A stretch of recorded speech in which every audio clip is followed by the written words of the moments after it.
Salam God Lovers. Walau kadang kita tidak mengerti apa rancangan Tuhan, tapi percayalah, rancangan Tuhan, rancangan damai sejahtera.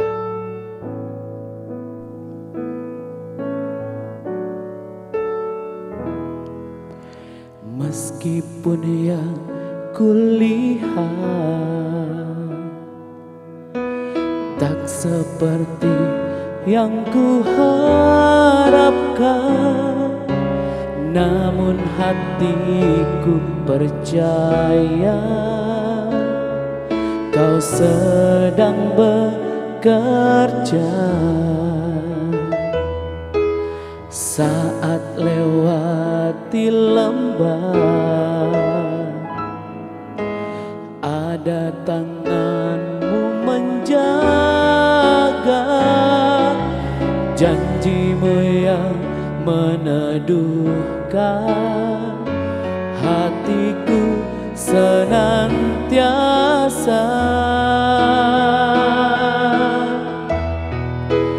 Kau alasan hatiku berharap, Kau jawaban di dalam kesesakan, Kau perisai perlindungan, Kau sumber kekuatan, Kau alasan hatiku berharap, Kau jawaban di dalam kesesakan,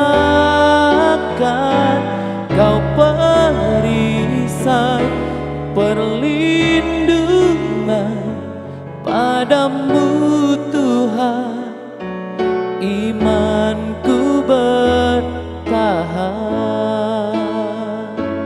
padamu Tuhan imanku bertahan.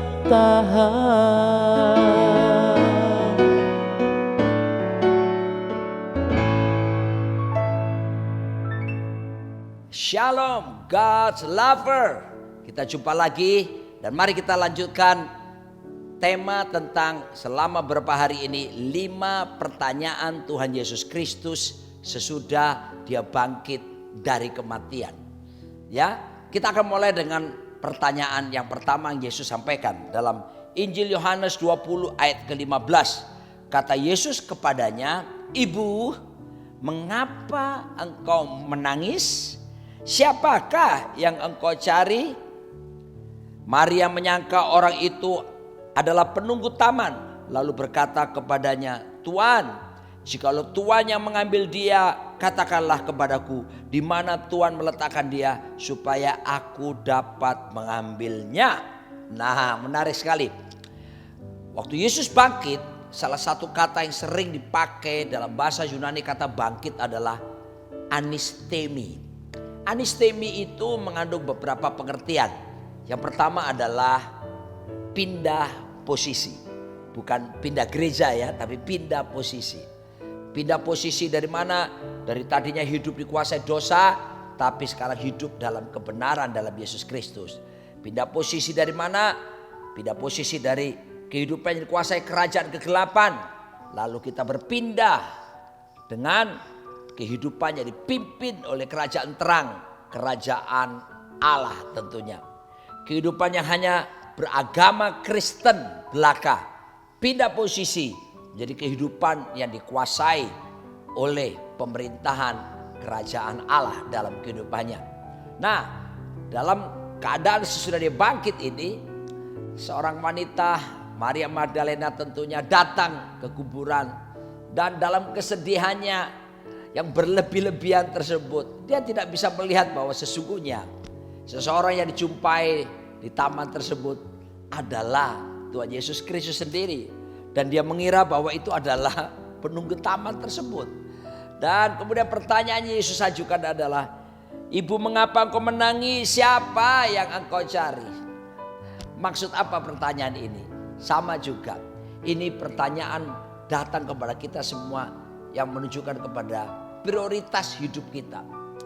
Apa yang menjadi puncak pencaharian dalam hidup kita? Yesus pernah berkata dalam Matius pasal ke-6 ayat 33 berkata, tetapi carilah dahulu kerajaan Allah serta kebenarannya, maka semuanya itu akan ditambahkan kepadamu. Ingat baik-baik ya, cari dahulu kerajaan Allah. Seek first the kingdom of God. Seharusnya kerajaan Allah bukan sekedar menjadi prioritas, tapi must be our top priority. Menjadi prioritas puncak di dalam kehidupan setiap kita. Dan kalau kita mengedepankan pencarian kerajaan Allah, maka Tuhan berjanji semuanya akan ditambahkan kepadamu. Bicara tentang apa? Pemeliharaannya atas kita. Kebutuhan makanan, kebutuhan minuman, kebutuhan pakaian dalam konteks tersebut, Matius pasal 6 tersebut.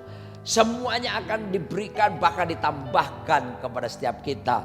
Dan Tuhan bahkan menjamin kalau kita memprioritaskan menjadi prioritas puncak, menjadikan nomor 1 dalam hidup kita, yaitu kerajaan Allah, yaitu pemerintahan Tuhan yang berlaku bukan cuma untuk hal-hal yang rohani seperti ibadah, pelayanan, tapi kita izinkan Yesus jadi raja, memerintah di seluruh aspek hidup kita, termasuk aspek kejiwaan. Di pikiran kita dia menjadi raja, di perasaan kita dia menjadi raja, di kehendak kita dia menjadi raja. Di mana seringkali tabrakan terhebat dalam hidup manusia adalah tabrakan di mana kehendak Allah melawan kehendak pribadi kita. Dan seringkali tabrakan yang terjadi, kehendak Allah dikalahkan dengan kehendak pribadi kita, bukan.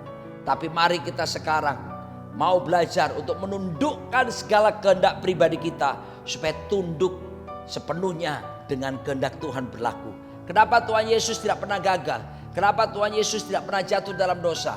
Tuhan Yesus menghadapi kemenangan demi kemenangan. Rahasianya di Yohanes 4 ayat 34. Dia berkata, makananku ialah melakukan kehendak Bapa. Itulah yang menjadi kesuksesan Tuhan kita, melakukan kehendak Bapa. Mari kita izinkan agar supaya kerajaan Allah, pemerintahan Tuhan memerintah, bahkan menguasai seluruh kehendak kita. Sehingga yang kita lakukan adalah kehendak Tuhan dan bukan kehendak pribadi kita yang dimenangkan. Lalu demikian pula dalam tubuh kita, izinkan kerajaan Allah menguasai tubuh kita. Sehingga kita menjaga pola makan kita. Kita pun berolahraga dengan baik secara teratur. Pola istirahat kita yang cukup. Sebab tubuh ini bait Allah, Roh Kudus diam di dalamnya. Saudara kasih Tuhan, ketika saya sakit COVID Maret 2020, belum ada obat, belum ada vaksin. Waktu itu Roh Kudus menegur saya bahwa untuk melindungi kamu daripada yang jahat itu urusanku. Tapi untuk melindungi kesehatanmu urusanmu sendiri. Sebab itu mari kita jaga hidup kita sendiri. Biarkan pemerintahan Tuhan menjadi nomor 1 dalam diri kita. Dan jaminannya adalah gak perlu khawatir apa yang kita makan, apa yang minum, apa yang kita pakai. So Tuhan berkata semuanya akan ditambahkan kepada setiap kita. Kesusahan sehari cukup sehari, kesusahan esok punya kesusahannya sendiri. Oke, bersama-sama kita jawab pertanyaan siapa yang kamu cari.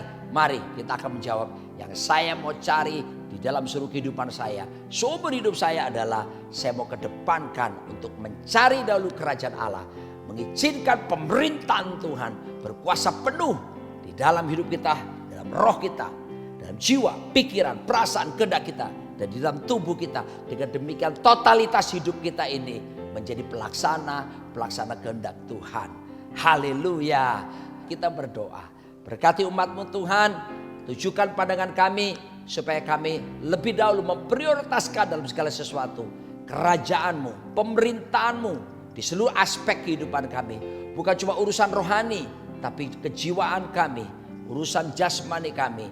Yesus harus jadi raja di situ, memerintah total dan membawa kami semua menjadi pelaksana kehendak-Mu yang luar biasa. Terpujilah nama-Mu, dan aku lepaskan berkat kepada umat-Mu dalam berkat Allah Bapa, Allah Putra, dan Roh Kudus. Amin. Bagi Anda semuanya yang terberkati dengan siaran ini, jangan lupa Anda share kepada banyak orang. Tuhan Yesus memberkati.